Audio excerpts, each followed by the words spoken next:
अस्सलाम वालेकुम दोस्तों।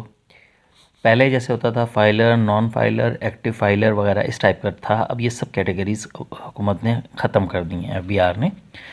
अब आप कोई भी जायदाद ख़रीदेंगे तो जो है ना आपको प्रॉपर शो करना पड़ेगा कि ये आपके पास अमाउंट कहाँ से आई। आया आपने पिछले साल अपने रिटर्न में ये जमा करवाया था कि आप इस काबिल हैं अभी सही कि आप ये प्रॉपर्टी ख़रीद सकते हैं या नहीं। आपको अब सादा लफ्ज़ों में समझाने की कोशिश करूं तो फ़र्ज़ करें आप जो है ना 1 करोड़ रुपए की प्रॉपर्टी ख़रीदती हैं, ठीक है। पहले ये होता था 1 करोड़, अगर आप नॉन फाइलर हैं और आप 1 करोड़ रुपए की प्रॉपर्टी ख़रीदते हैं आप फौरी तौर पे जो है ना एक्टिव फाइलर बन जाते थे और आप जो है ना जो फाइलर होने का बेनिफिट ले लेते थे।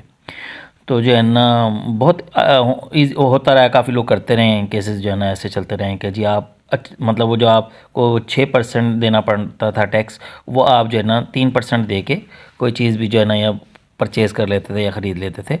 लेकिन अब ऐसा नहीं होने वाला। अगर आप जो है ना 1 करोड़ रुपए की प्रॉपर्टी या कोई चीज़, गाड़ी या कोई भी चीज़ परचेज़ करते हैं तो एफबीआर देखेगी कि पहले आया आपने गुज़श्ता साल जो आपने रिटर्न फाइल करवाई थी कि उसमें जो है ना आपके पास इतनी अमाउंट है भी सही, आपके एसेट्स उतने थे जो आप जो ये परचेज़ करेंगे, पेमेंट कहाँ से आई।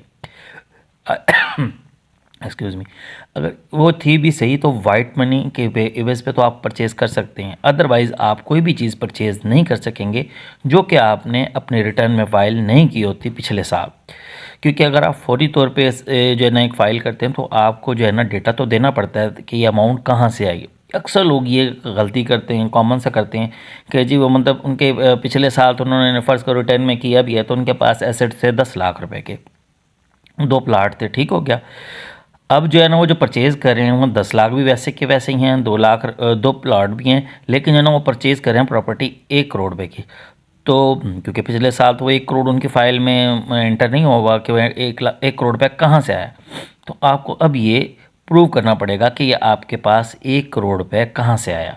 या तो आपके पिछले कोई आप प्रॉपर्टी जो आपने मतलब आपका जो पिछला आपने रिटर्न फाइल करवाई थी उसमें उसका इंदराज होना लाजमी है। हुकूमत की पॉलिसीज़ में पहले थोड़ी सी काफ़ी रिलैक्सेशन थी, मतलब जो है ना अब ये आहिस्ता आहिस्ता सख्त होता जा रहा है। तो दोस्तों आप परचेजिंग के वक्त ये ज़रूर ख्याल करें कि जो भी प्रॉपर्टी या कोई चीज़ ख़रीदें उसका आपके पास मनी ट्रेल होना चाहिए, आपके पास एसेट्स या बैक पे आपको उसके रिसोर्स होने चाहिए। तो ये जो है ना वो कहते हैं ना नकल के लिए भी अकल की ज़रूरत होती है। हम लोगों के पास हम लोगों ने रिटर्न या जो है ना अपनी वेल्थ स्टेटमेंट देते वक्त तो ये शो ही नहीं किया होता कि हमारे पास कुछ है। हम बहुत गरीब भिखारी और वो होते हैं, और जब हम ख़रीदने जाते हैं तो हम 4-4 5-5 करोड़ रुपए की जगहें ख़रीद रहे होते हैं। तो भाई वो पैसे कहाँ से आए? वो वाइट मनी तो आपकी है नहीं, या तो आपने उसको कहीं दराज करवाया या आपके पास ज़रिया हो। तो इस चीज़ पे ज़रूर फोकस कीजिएगा। नेक्स्ट वीडियो में आपको इसकी मज़ीद तफसील बताएंगे। तब तक के लिए इजाज़त दीजिए। अल्लाह हाफ़िज़।